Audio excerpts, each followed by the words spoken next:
Hello, my name's Kathy Bissell. Welcome to the Golf Show 2.0. Today's guest is really an incredible human being. He is Tiger Woods' first agent. So, Gary, why don't you introduce him? Well, you said it, Kathy. He's the guy in golf who put the super in super agent. Yeah.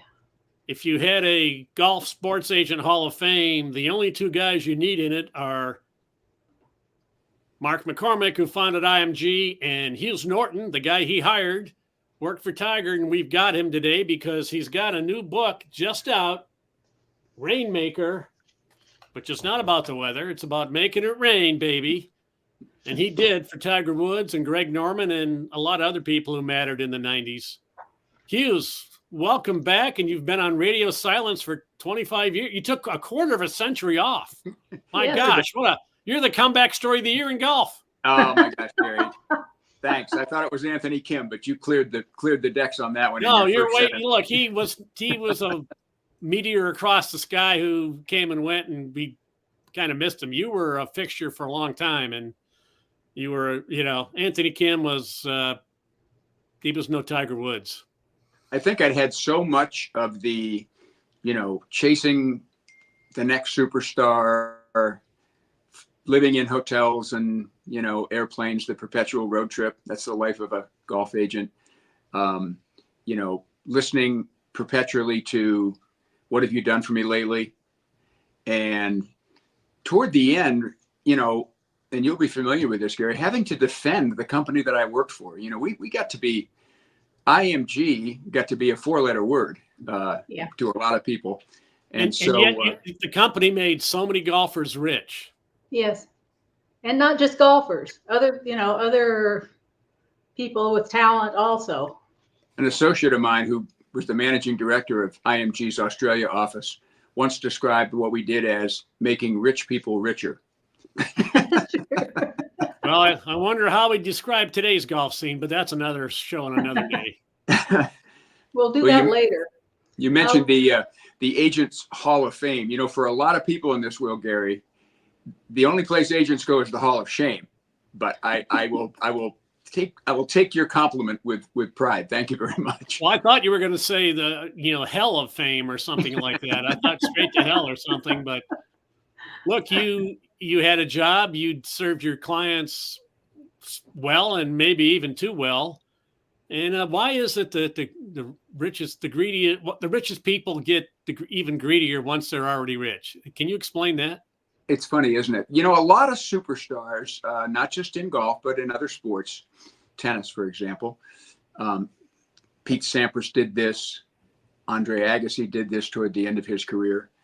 In golf, we have a whole litany of, Jack Nicklaus was with IMG for 10 years, left, formed his own kind of management team in Columbus. Johnny Miller did the same after about 7 years with his first agent. Seve did it.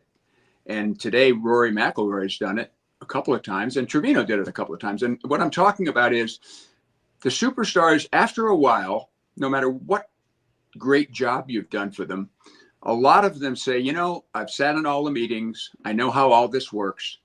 And it isn't that they're trying to save the commissions so much because they've made a lot of money. It's just that there's kind of a disease that happens when you're really good at something, you're number one in the world. You tend to start thinking that you're really smart about everything. And that sort of thinking is misplaced a lot of times. I don't think Jack, if he had to do it again, would leave IMG. I mean, he has been on the verge of bankruptcy twice, as you guys probably know, and now is in a, I think, ongoing lawsuit with the guy who purchased, his commercial rights a few years ago.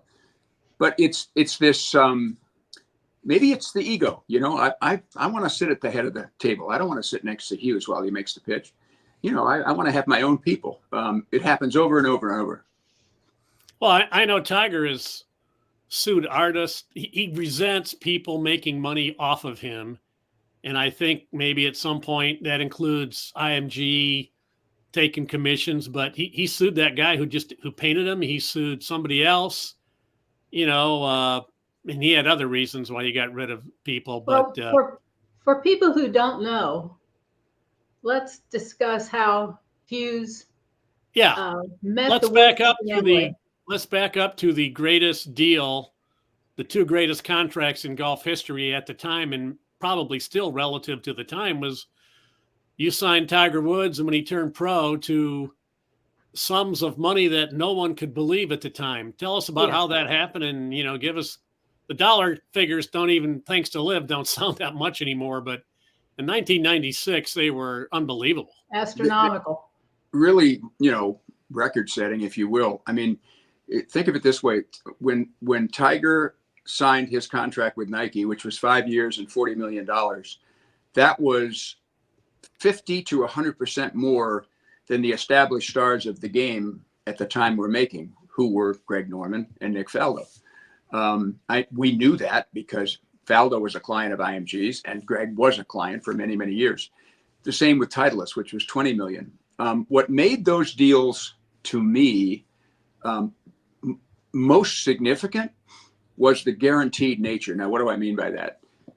For 5 years, if Tiger had missed every single cut as a pro, not likely, based on his amateur record. But even so, the money was guaranteed. There were no outs for Nike. There were no clawbacks. Same for Titleist.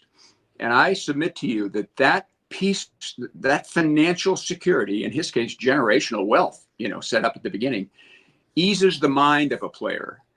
You know how ephemeral this game can be. 1 week you've got it, the next week that you don't. Turns out Tiger had it every single week. But at the time, nobody knew that. And that's sort of, to know going in, I'm set. I don't have to worry about, geez, I'm missing 3 cuts in a row and I'm spending a lot of money. What next?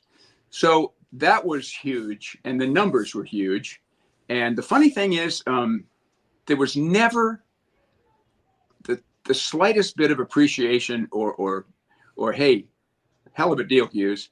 It wasn't that he was rude so much as it just didn't matter to him, guys. He lived for competition, practice, play, more practice, going to the gym. That's all that mattered to him.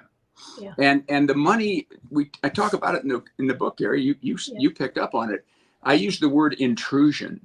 As much as Greg Norman, by comparison, lived for fame, fortune, and wealth, the Ferraris in the garage and the yachts and the Gulfstream airplanes, Tiger, it was secondary. It was, oh yeah, that's pretty good. What's, where do I go next? Where am I going to play? Well, those deals also included incentives, bonuses for winning majors. How much did that add up to for Tiger? Extra money? Over the first 5 years, it was $8 million more that he earned. And I mean, he earned it, but somebody had to have the chutzpah to put $1 million bonuses for stuff in there, and I was able to do that. So, well, what was first prize in the Masters at that time? I don't think it was $1 million yet, was it? It was a lot less than that, for sure. Yeah, so that was a huge bonus. Yeah, and he had to earn it, but it actually took my breath away, the fact that I could, at the end, when he was signing the document, and I've been working on it for months and months and months, it was, seriously? Well, it was his first one. He'd never done it before. He probably thought that it was the same for Norman, or it was the same for other people. That you don't have a frame of reference. Right. He had no perspective, for sure. Yeah. As a 20-year-old kid turning pro, but sure. He told me once. I think it was after he won in Las Vegas. I don't remember, but we were in the press room, and he said, I was there, and he said to a writer. The writer was saying, hey, how about those contracts you signed? Unbelievable. And Tiger looked down because the writer had up on his computer the first place prize money that Tiger had just won. It was $297,000. Yeah. Kind of pales by comparison, right? But Tiger said, no, forget the contract. They're just paper money, he said. All that stuff. That's the word he used. He said, this right here, this prize money, that's what's important to me. How tough was it to sell Phil Knight and Nike on this unprecedented deal at the time? I'm sure a lot of people have seen the Air Jordan movie with Matt Damon. And we know Phil Knight's kind of out there and wanted the top guy, but nobody in golf was getting this kind of money. Was that a tough pitch? Well, what made it, and full credit to IMG, if I'm out by myself, doing this as a sole practitioner, I would not have had the advantage of the resources of IMG. Yeah. But I talked to our tennis people. I looked at Agassi's contract. I knew what Jim Curry was making. I knew what they were paying the top tennis stars. And it was telephone numbers compared to golf. And Nike didn't know much about golf because they were just getting into it. So the timing was serendipitous, to say the least. They were used to, if Sampras wins Wimbledon, here's $500,000, that sort of thing. Yeah. So had they asked around in the golf industry, that maybe these numbers never would have been possible, but they didn't. And so they were just kind of dipping their toe in the water in golf. They had started doing some little clothing and shoe contracts, but they had not gotten to the hard goods stage yet. That came years later.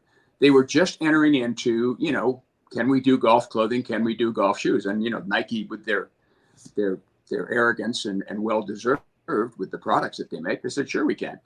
So the timing could not have been better. And the other part of it, Gary, that was key is, as I write in the book, Nike and Phil Knight just adore superstars. They have to have the number one. Michael Jordan, Andre Agassi, go right down the list in their history. And luckily, again, for me, those two guys were in the process of winding down their careers. So as I walk into the Nike campus, I'm thinking, they love superstars. They're used to superstars. The landscape's getting a little bare out here. Yeah. So that sort of motivated me or empowered me to ask for a bigger number perhaps than I otherwise would have. Because the pitch was, how would you like to enter golf with the most exciting, talented player since Jack Nicklaus? And that's music to Phil Knight's ears. Was there any kind of celebration with you and or Tiger when you guys finally signed the deal? Any kind of, I'm sorry, celebration? Like did you do anything? Or, I mean, maybe I don't know. You tell us. Was there back any kind at the of moment? office? We're in Milwaukee. What an exciting town to make your professional debut, right? Not exactly Vegas or New York or LA, but that's where the tournament was. We're in a hotel suite, Earl, Tiger, and myself. And I come in with 3 contracts to sign: the Nike agreement, $40 million guaranteed; the Titleist agreement, $20 million guaranteed; and the IMG representation agreement, where we would, I would be his agent. And we sat there and put them on the table. And I started to go through them, page 3, page 4. Tiger just, whoop, where do I sign? Well, he trusted you. I mean, that's saying a lot about you, Hughes. Definitely. But it was also, Kathy, at that point, you just would like a little, Hughes, this is unbelievable. Well, like I said, they didn't know. Yeah. Go ahead. Well, Earl would have known. That's big money, stupid money for him. Well, but he thought his son was worth stupid money. Yeah. Oh, yeah. He was right. But he was the chosen one. Come on. Yeah, he was right. But I had educated Earl through the process, as to, and I think along the way he probably asked, hey, just out of curiosity, what does Palmer make on this stuff? What is it? And I would say, I can't tell you exactly, but trust me, this is a lot more. And that leads us into anticipating your next question about the split. Looking back, definitely feel that the age difference between me and Tiger was a factor. I'm 30 years older than this kid. And the relationship, starting when he was 12 was always with Dad, because I talked to Dad about stuff, and Tiger was doing whatever basically Dad said, whatever Dad told him to. So anyway, there we are in Milwaukee, and I just wanted, I don't know, did I deserve to be a couple of people come in from the sidelines with champagne bottles and give me the locker room, congratulations? I don't know. It would have been nice. Well, it's like David Duval said after he won the British Open, is that all it is? Exactly. And sometimes that is all it is. And isn't that a fascinating story as a sidebar? David, unbelievable talent, another client of mine. And he finally achieves, that same week, I think, refresh my memory, Gary, or the next week, he became number 1 in the world. Yeah. So he's British Open champ and number 1 in the world, what every kid aspires to. And he was just flat. He was kind of crushed that he didn't feel more joy or whatever it was. And he never really played the same thereafter. Crazy. Yeah. I know he had some back issues that probably hurt him, but You know, he was one of those. What is Byron's Nelson's quote was, to play this game, you got to be either really smart or you can't. If you're really smart or you're really dumb, the way to play the game. If you're in between, you got no chance. And I don't know. I tell the story in the book. You saw it where David Duval was the outlier of all players I ever represented. We played at Pebble Beach one year as a team. We actually won. Oh, that's right. And I go into his hotel room to pick him up the night before, and he was still in the shower or something. I'm looking around, and an Ayn Rand book is on the bedside table, and there's 2 other books with bookmarks in them. And I'm thinking, wait, every guy I've ever represented either putts on the carpet in his hotel room or watches TV all night. This is unbelievable. Guy's reading books. Yeah, he was probably too smart. He had too many other interests. And, you know, I remember my favorite David Duval quote, I still quote him all the time, is he was asked why he doesn't spend more time practicing. And he said, how many perfect 6 irons in a row do I have to hit? I love that. So I don't want to say the game was too easy for him, but it didn't challenge him as much as, you know, reading stuff did. And you remember what Greg Norman said about why don't you hit more balls on the range? Hey, man, doesn't take much to warm up a Rolls Royce. That's right. Yeah, I was going to say it was some good comeback to that, and I can't remember what he said, but yeah. It still kills me that Nike never capitalized on Tiger in the equipment area by having a set of Tiger Woods signature kids irons or Tiger Woods set. They would have sold 10 million of those sets. Yeah, it would have flown out the door. These are the guys who, when they design their golf ball, they put the numbers like so small you can't even see it. It's like half the size of a dimple, like an artist did it. Who, you know, you have to be able to identify your golf ball when it's in the grass, right? Oops, we lost Hughes. Hughes, come back. Wait a minute. I'll get you back in. I have to find my cursor. There you are. Only the host can see you. Okay. You're in the show. We lost you briefly. Sorry. Yeah, I've been lost for 25 years. Come on.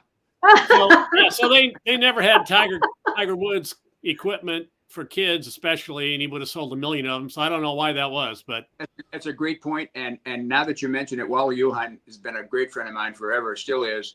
And I never pushed that point with him. And it might not have been appropriate for Titleist, but it's certainly a cool marketing idea. Well, yeah. I don't think at the time, I don't think people thought the kids market was really there, just like they still weren't convinced about the women's market. But Tiger was the game changer, and that was an opportunity they missed. Maybe, I don't know. So let's go to the bad part, where, I mean, just a little over 2 years after the greatest deals ever in golf, Tiger decides to part ways, and there were some really interesting backstories in your book, Rainmaker, about that. How's that for product promotion? Hold it up there a little longer. There you go. Rainmaker. Okay, there's the R. Tell us a little bit about what you think really ultimately, you said that the age difference, I think I agree with that. But then again, he's one of his buddies was, you know, Mark O'Meara living right up the street, and he was older. So what do you think really happened? I think that I've been searching for this resolution for a quarter of a century, because Tiger not only didn't give me any, he gave me none. I talk in the book about how when he fired me, I finally got him to meet me face to face. He wouldn't even sit down. He was standing up. He hates confrontation. I mean, let's face it, which is so ironic, because on the golf course, he confronts everybody and just is so courageous. And this was, you know, cowardly, frankly, in my opinion. It's just, anyway. So you search for reasons, obviously. I mean, it's the shock of a lifetime. Here I am, 50 years old. I'm envisioning, you know, every agent's dream is if you could find a generational talent and then have the generational talent, instead of flaming out like a lot of them do, the can't miss prospects, to become what Tiger had quickly become. And I'm thinking, this is going to be the greatest next 10, 15 years of my life, whatever. And he just yanks the rug out. I think you mentioned O'Meara. Look, O'Meara's denied this to me multiple times. We talk in the book about, it came out in the Jeff Benedict and Armand Katayan book, the quote from from them analyzing that situation was once O'Mara decided that he didn't want Hughes as his personal agent, because I represented Mark also. And that happened a few months before Tiger fired me. So once O'Mara decided I wasn't his guy, the authors say, and since O'Mara and Tiger were so close, living a couple doors down from each other at Alworth, you know, the writing was on the wall, you know, that Hughes was on the clock. The irony there is that I had been the one, when we moved Tiger from California to avoid taxes to Florida at the beginning of his career, we put him at Alworth. Mark McCormick had a house there, and Mark O'Mara was there, a lot of other players, as you guys remember. And I called Mark. He was a client of mine. I said, Mark, look, you don't have to do this if you don't want, but I'm a lot older than this kid, and you are older too, but you're more of a big brother, and you can kind of help him with, you know, learning the ropes of the tour. He's never done this before, the week-to-week stuff and what you're supposed to do and how you do it and so forth. Mark said, I'd be delighted to do it, Hughes. It's an honor that you would ask me. And then in the end, you know, I have a pretty strong feeling that Mark, if he didn't initiate it, that when Tiger said, geez, you know, I don't know about this guy Hughes, Mark probably said, well, you know, that's why I left him or whatever. I'm speculating. I know this. There's been a lot of stuff that the Katayan book says that quotes Earl. There was a famous quote. I think you probably remember, Gary. You know, Earl, when asked about Tiger leaving me, said, "Oh, Hughes is all about the money. You know, that's all he cares about." And I'm thinking to myself, well, isn't that? Well, that's what you were paid to care about. Isn't that what you hired me for? But yeah, that's what your job was. but Earl, I talked to him, and he confessed to me. He said, and I think it's been written about too. I can't remember if it's in the Katayan book, but elsewhere, Earl said to Tiger, when Tiger told him what he wanted to do, get rid of me, said in so many words, hey, hang on a second, Tiger, let's think about this. Hughes has been very, very good to us. I know he's. Huh.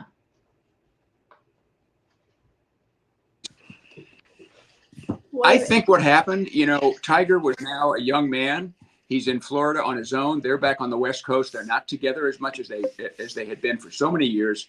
And in the end, I think that Earl and Tita, good parents, and you have to sort of admire them for this, came to the conclusion, we think our son's making a mistake, but he's a big boy now. You know, it's time he make his own decisions. And, you know, he may regret this, but we're not going to try to force him to do something he doesn't want to do. At that juncture, he was already set. So financially. O'Mara wouldn't have gotten any kind of a finder's fee for bringing him over to his group, would he? No. Anybody would. Well, that one was a problem. Let's talk about your overwhelming list of successes. Hughes. Yeah, you signed every guy who was. Laura Baugh. I'm exaggerating. You signed so many names. Just run through your list of Hall of Famers, really. Okay, chronologically, my first client was Laura Baugh, but in fairness, Mark had signed her. I started in late '72. Mark signed her in early in the year of 1972, but she was my first client. And thereafter, sort of chronologically, they went Tom Watson. He only stayed for a year because his wife wanted her brother to represent him. But we did a great year for Tom. And then very significantly, Curtis Strange. I mean, we needed a stake in the ground at that point in time because all the top young players were going elsewhere while Mark was busy building the company in other sports besides golf. Nancy Lopez was also 76. Then Greg in 82. Then David Duval, and then Tiger. And then we had all those players were number one in the world at one time or another. And I had two number twos that aren't spoken about as much, but I love both these guys. Bill Rogers, who frankly, his year in 1981 is so overlooked. I submit, Gary's a great historian of the game. I submit it's in the top 10 years anybody's ever had. I mean, he won 7 times all around the world. He was number 2 that year in it wasn't really a world ranking, and then David Graham, kind of a crusty, tough character from Australia, one of the greatest competitors of all time. You know, he won 2 majors in 22 months.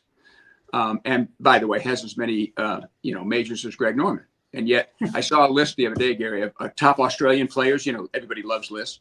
Graham was like number 7. And I'm thinking, what? Well, every it's like turn on MTV, the list of the greatest bands of all time, and the Beatles are number 6. Okay, you people went around. You might have missed the part where they didn't change music; they changed the world. But that's okay. You don't know. You wouldn't know. But look, recency bias, right? Recency bias. Yes. You had Crenshaw for a while too, didn't you? I'm sorry? Did you have Crenshaw for a while?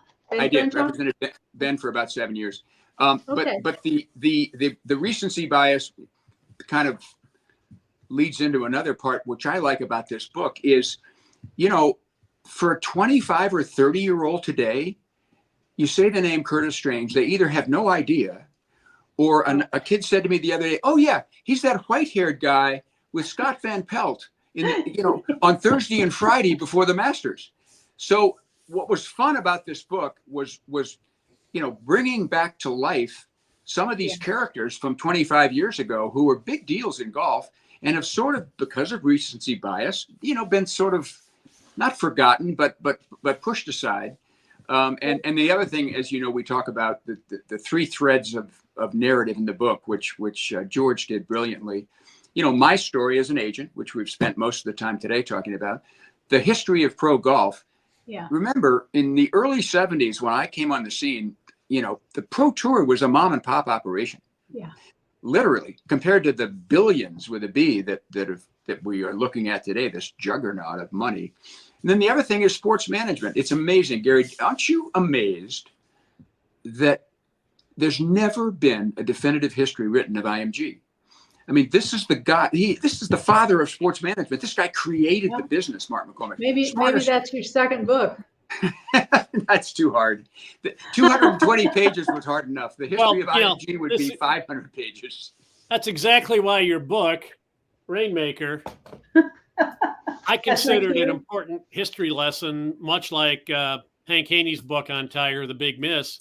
This is stuff that's information that's gone, and you preserved history. You did everybody in golf a big favor. Now, I'm sure you had wanted to maybe leave a legacy for your family so they could read like, oh, this is what my grandfather did. What was it like? I know Johnny Miller, we were trying to do a book deal with him, and he wasn't really interested because he, had a lot of stuff going on. But when you said, gee, wouldn't it be great if your kids could understand what it was like for you to play in the 70s against Nicklaus? And boy, the lights flicked on in his eyes, and then he was interested in that. So your book does both of those things, preserves important history, and, leaves your family. This is what my life was like.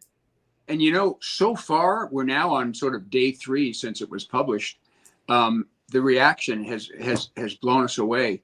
I never looked at Amazon lists of stuff before. We're this morning, number 1 on Amazon's new releases in golf, number 1 and number 2. And the way they do it is number 1 is the hardcover and number 2 is Kindle. So and then what really blew us away, there's some category called entertainment on Amazon, entertainment. And George sent me this yesterday. We are number 1, 2, and 3 on the entertainment book category, hardcover, audio version, which I recorded, and Kindle. And all behind us are all these books about Hollywood and stuff. And I'm going, seriously? I mean, what's wrong with this? It's the star factor of Greg Norman and Tiger Woods, particularly Tiger Woods. Yeah. And nobody knows what went on behind the scenes at all, except you and some other people at IMG and Tiger and his late father and his mother. One thing was not negotiable. We should mention Hughes keeps referencing George. That's George Peper. George Peper. Joe wrote the book with him. He was a longtime editor of Golf Magazine and a lot of other things. He's really good. And he's written 15 other books. He's had some practice. If people find this a good read, the credit goes to George. He did. I'm a pretty good writer, but he blows me away. And I didn't mention this, but we knew each other during this era. Frequently we were on opposite sides of the table because I was negotiating a book deal that he did with Curtis or Greg, and he's brilliant. I mean, he's a wonderful, wonderful writer, and he makes me laugh. He's very funny. He was the only guy smart enough to buy a house / condo on the corner of on the 18th, overlooking the 18th hole in St. Andrews. The right side when of it was 18. going for nothing, and then he sold it for $70 gazillion. So he had that going for him. So he looked ahead. He knew what he was doing. And he shameless plug for George. He wrote a wonderful book about his 7 years living there with his wife Libby, called, I think it's Sojourn at St. Andrews or something like that. Oh. Everybody should read that. It's great. Well, nice plug for George. It's one of those great books, Rainmaker. You get done and like, I wanted even more. But it was fun, and we didn't even get into Greg Norman because I had one question I have to ask about Greg Norman before we go. You mentioned that he's sure he's a great businessman and business mind. I don't know how many businesses he's still involved in, if any. I know he's got some endorsements. And you probably wouldn't know this, but is he really that financially well off these days, or?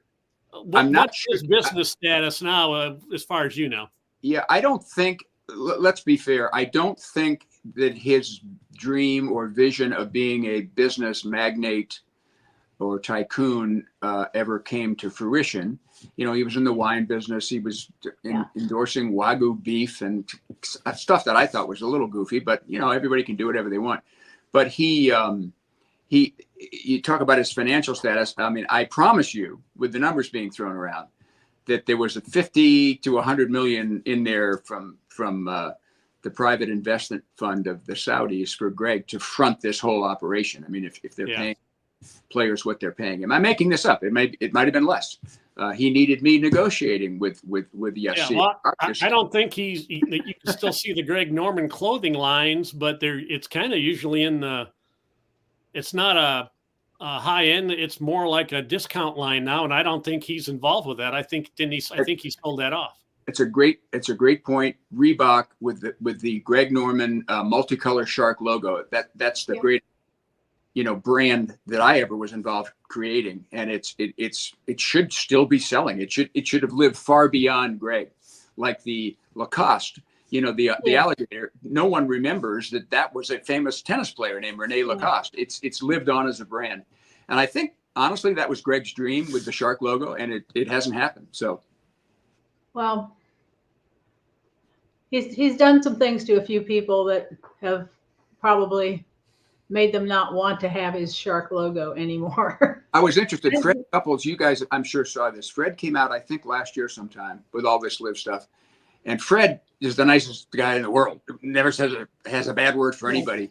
And his quote was, somebody was asking about him about Liv and Greg, and he said, Greg Norman has been disliked for 25 years. I was surprised he said that, really and truly. Well, you know, as soon as he got famous, he distanced himself from everybody in the tour. He flies in a helicopter. He used to be one of the guys drinking the beer after the round with everybody, and then he's a superstar coming in the limo, and he doesn't mingle with anybody anymore. And he was friends with Jack Nicklaus for a while, and that went south. I don't know. He was above it all, I guess. I don't know. He was our greatest salesman for a while. He'd go in the locker room, and I've heard him say this. He'd call out to some player, "Hey, you're not with IMG? Guess you don't like money." Yeah. No, it's a good way to put it. Well, there's a lot more. There's a lot more of this. A lot more where this came from in Rainmaker by Hughes Norton and George Peper. Before we let Hughes go, I want to just thank you for including so many good quality comments about Dean Beeman in Rainmaker, because as you mentioned, Dean started a lot of really terrific things on behalf of the PGA Tour players, and it would be a shame if he were not mentioned, and his influence on the tour, past, present, and even future. So I appreciate you doing that. It's a great point, Kathy, for sure. I have the highest regard for him. In researching all of that and reviewing it in my mind, there were really some parallels. A lot of people didn't like Dean Beeman. A lot of people didn't like me. But the stuff we both did, especially Dean, is just incredibly impressive. Yes. He created the modern golf tour for sure. Yeah.